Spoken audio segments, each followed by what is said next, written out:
feito o planejamento para a exploração do pré-sal. As plataformas projetadas no computador viram maquetes em miniatura. Elas vão para o tanque de 4 metros de profundidade. As bordas se movem e recriam as condições do oceano. O teste simula o comportamento das plataformas em alto mar. A calibragem está certa, os lados bem posicionados. Mas quando se fala em exploração na camada pré-sal, o tanque fica pequeno. Para simular o trabalho em águas ultraprofundas, um supercomputador entra em ação. Ele transporta a realidade para o mundo virtual.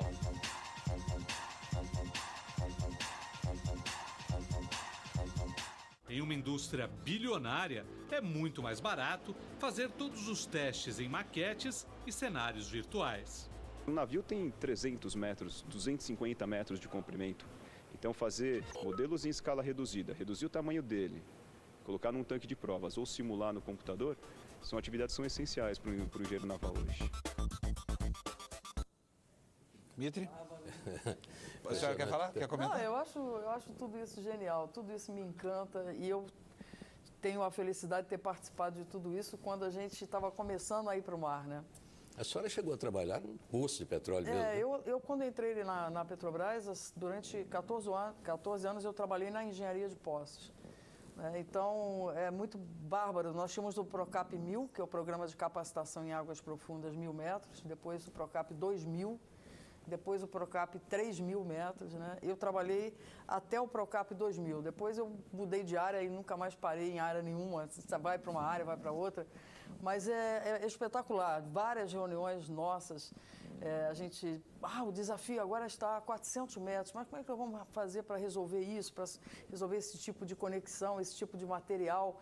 Né? Então, quando a gente fala assim, 2.500 metros de lâmina d'água, isso tudo, para nós, soa hoje com muita naturalidade tudo, né? E eu, muitas vezes, falo com os meus colegas, né, com meus amigos de muitos anos, falo, gente, a gente não pode esquecer que isso tudo foi um desafio tão grande, a gente tem que saborear essas vitórias, né? Porque eu queria só lembrar uma coisa, quando em 2006 houve o anúncio da descoberta do pré-sal, e isso continuou acontecendo ao longo do tempo, muita gente duvidava da viabilidade econômica da exploração do petróleo naquela profundidade, justamente por causa do desafio tecnológico. Não havia tecnologia então, né? E foi outro dia. Pois é. Faz 7 anos isso. Hoje está tudo equacionado, porque aquela produção é segura, o problema ambiental está resolvido. Ele é literalmente seguro, né? Porque nós trabalhamos em terra, no mar, em águas mais rasas, águas mais profundas, de forma preventiva. A gente, quando faz a aprovação de um estudo de viabilidade técnica e econômica, a mudança de fase de um projeto, seja na área de exploração e produção, na área do downstream, na área do abastecimento, na área de gás e energia, a segurança é mandatória para nós. Não existe nada mais caro do que um vazamento, né? Então, a gente trabalha na prevenção, é o mínimo que a gente pode fazer nos nossos projetos. E é isso. Então, o pré-sal tem muitas contingências, né? O pré-sal, o pós-sal, as atividades offshore, as atividades em terra, mas foi colocado o pré-sal, tem muitas contingências, muitas redundâncias. Nós somos uma companhia que trabalha e investe muito na prevenção, né? Toda a discussão nossa, de todas as nossas unidades de produção, todos esses trabalhos que foram mostrados agora em tanques oceânicos, é um exemplo vivo da procura pela segurança ambiental. Presidente, a Petrobras tem um projeto, né, que é zerar qualquer tipo de vazamento, né? Vazamento zero. Eu chamo esse projeto de vazamento zero. Vazamento zero. Pois é, houve esse vazamento agora aqui no litoral de São Paulo. A senhora já chegou a uma conclusão definitiva sobre as causas e também como impedir que isso ocorra de novo? Olha, nós temos na reunião de diretoria nossa, logo que eu assumi a presidência da companhia, eu dei continuidade ao bom trabalho que já vem sendo feito há muitos anos na Petrobras sobre segurança. E estava no momento que nós ficamos preocupados, porque de vez por outra eram pequenos vazamentos, muitas vezes, principalmente vazamentos que tinha de caminhão de combustível, que tomba, nada no mar necessariamente, mas havia incidências, né, de ocorrências que nós chamamos, que na grande maioria das vezes não sai nem da plataforma, não sai nem da região de uma área de tanque de uma refinaria. Mas esse último vazamento atingiu 12 praias. E aí nós instituímos o vazamento zero. E todo e qualquer vazamento, as empresas de petróleo no mundo, existe um acordo entre as empresas de petróleo que nós informamos quando o petróleo, há qualquer vazamento de mais de um barril. Um barril são 159 litros, né? Mas a Petrobras não, nós comunicamos os vazamentos, todos os vazamentos. E o diretor da área, ele precisa explicar por que vazou. Então, nesse ocorrido da última sexta-feira, hoje faz uma semana, no Tebar, me perguntam assim, mas 3,5 metros cúbicos, né? É muito, é pouco? Eu digo, qualquer coisa diferente de zero é muito. Qualquer coisa diferente de zero depende da muito. Perspectiva, né, de quem, para os moradores ali. Né? Você foi, e você me fez a pergunta, já sabemos o que é, foi criado, como sempre é na Petrobras, tem um vazamento, tem uma comissão que avalia as causas e efeitos, né? A comissão ela tem que comunicar ao presidente da Transpetro, Sérgio Machado, comunicar à Petrobras. Essa semana que passou agora na segunda-feira, nós temos reunião de diretoria segunda e quinta-feira. O Sérgio Machado esteve na reunião explicando o que foi que aconteceu, por que aconteceu.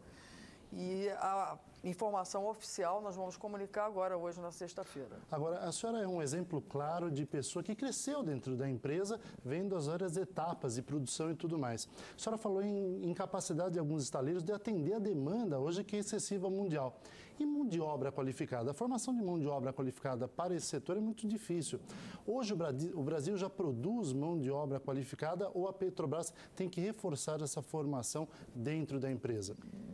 Nós temos, para a Petrobras, não é difícil você estar renovando os quadros. A Petrobras é uma empresa que muitos sonham em trabalhar na Petrobras, né? Muitos sonham. Então, é uma empresa que sempre que abrimos concursos, nós temos realmente muitas ofertas de bons empregados, bons talentos, né? Então, para nós, não é dificuldade. Nós temos a nossa formação, formamos as nossas equipes técnica e a equipe de engenharia, a equipe de gerentes. Nós temos a Universidade Petrobras. Agora, nós temos um programa, né? Participamos, coordenamos o programa de movimentação da Indústria Nacional de Petróleo e Gás, que tem duas atividades. Uma trabalha a favor do crescimento do segmento de bens e serviços e o outro segmento é a formação de mão de obra. Porque são muitas atividades. Sim. Só na área de exploração e produção, o plano de negócio da Petrobras é 236,7 bilhões de dólares. A área de exploração e produção, essa das plataformas, são nada mais, nada menos que 142 bilhões de dólares. E aí, são sondas de perfuração, são unidades estacionárias de produção. Nós temos a obrigação de atender o conteúdo local. O governo brasileiro, junto à Agência Nacional de Petróleo, nos obriga e obriga todas as empresas operadoras que atuam no Brasil. E a eficiência não fica um pouco comprometida com esse compromisso? Mas o governo, ele dá o ritmo. Né? Mas fica comprometida a eficiência? Não fica comprometida a eficiência porque você tem que atuar firme.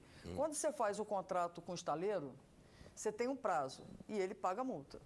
Então, ele sabe que se ele não me atender, ele sabe que ele tem que formar pessoas. A Petrobras acompanha a formação, a qualificação técnica dos empregados dos estaleiros. Então, agora, a produtividade, ela é uma conquista. A produtividade é uma conquista. Você não pode imaginar que uma menina que trabalhava, por exemplo, num supermercado e ela resolve fazer um curso técnico e ela resolve ser uma soldadora, né? Então, ela vai fazer um curso do Promimp, ela vai fazer um curso de 6 meses, 9 meses, 1 ano, ela vai ser qualificada e ela tem o tempo que é a sua curva de aprendizado.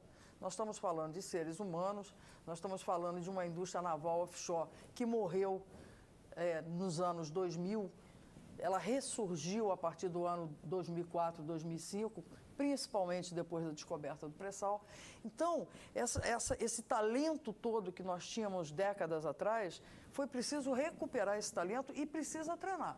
Certo. Então, realmente, o que acontece? Com a continuidade dos investimentos de Petrobras, essa maturação, essa formação, ela é inexorável, porque vai acontecer, está acontecendo. A curva de aprendizado dos estaleiros no Brasil, ela é crescente. Agora, temos que passar, eu não chamo de ineficiência, eu chamo de uma curva de aprendizado, né, que superável.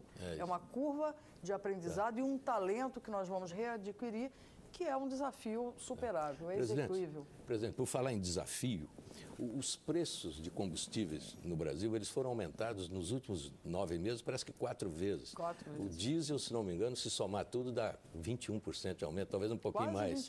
Quase 22%. Gasolina, quase 15%. Quase 15%. Não é isso? E, no entanto, a defasagem em relação aos preços internacionais continua. Parece que na base de 17%. A senhora deu uma entrevista em que a senhora usou esse número. Mas a minha pergunta é o seguinte. É claro que a depreciação da nossa moeda perante o dólar está aí em cima da Petrobras, sacrificando a Petrobras. Né?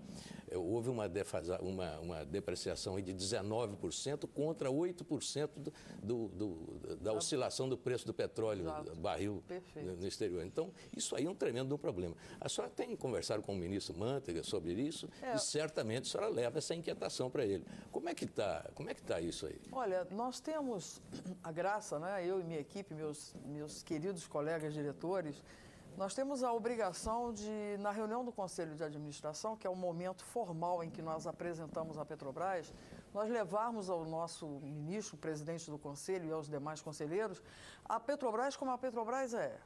A Petrobras e seus números. Né?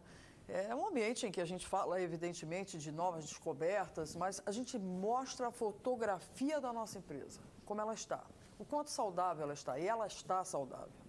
Agora, nós mostramos também a convergência dos preços internacionais. Então, de fato... No caso, a divergência.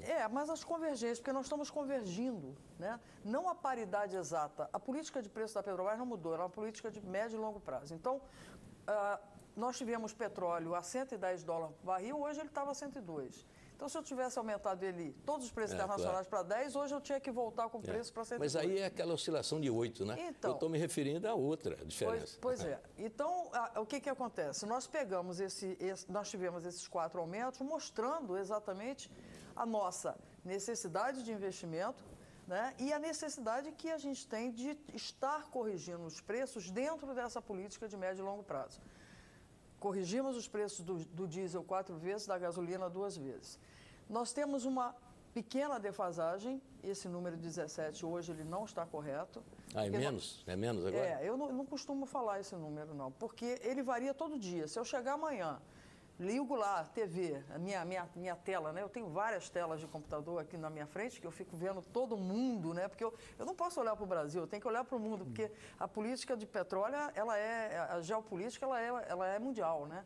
Os conflitos no Oriente Médio, as questões do desenvolvimento da economia nos Estados Unidos, a Europa, Chipre, tudo isso afeta a minha tela.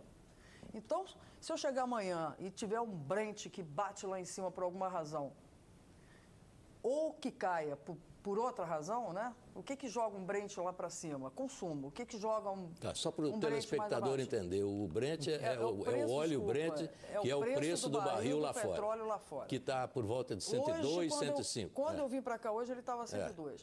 Então, você chega e vê o Brent, se tem uma demanda maior, preço maior. Uma demanda menor, preço menor. Só para eu pegar aqui a minha ideia de volta. Então, por isso é que eu não fixo esse número. Sei. A taxa a apreciação e a depreciação do real tem efeito direto. Por quê? Porque aqui nós vendemos combustível em reais por litro. Eu não vendo em dólar por barril. Então, se você tem uma depreciação do real como nós tivemos, né, e foi colocado muito bem. O caixa da Petrobras sofre, né? Sofre, aí vai. Então, mas fica ajustando. Agora, a Petrobras sofreria muito mais se eu perdesse o belo mercado que eu tenho. Eu tenho praticamente 100% do mercado. Isso não é uma imposição. Isso é consequência. Eu tenho 12 refinarias, né, aqui no Brasil, e tenho todas as refinarias do Brasil. Então, o que eu quero é que o meu consumidor não sofra essa volatilidade e ele continue consumindo para justificar... Mas o consumidor que está vendo esse programa já está se perguntando, vem aí algum aumento? Tem um aumento no horizonte? Não há Como previsão é que fica isso? de aumento por hora. Nós trabalhamos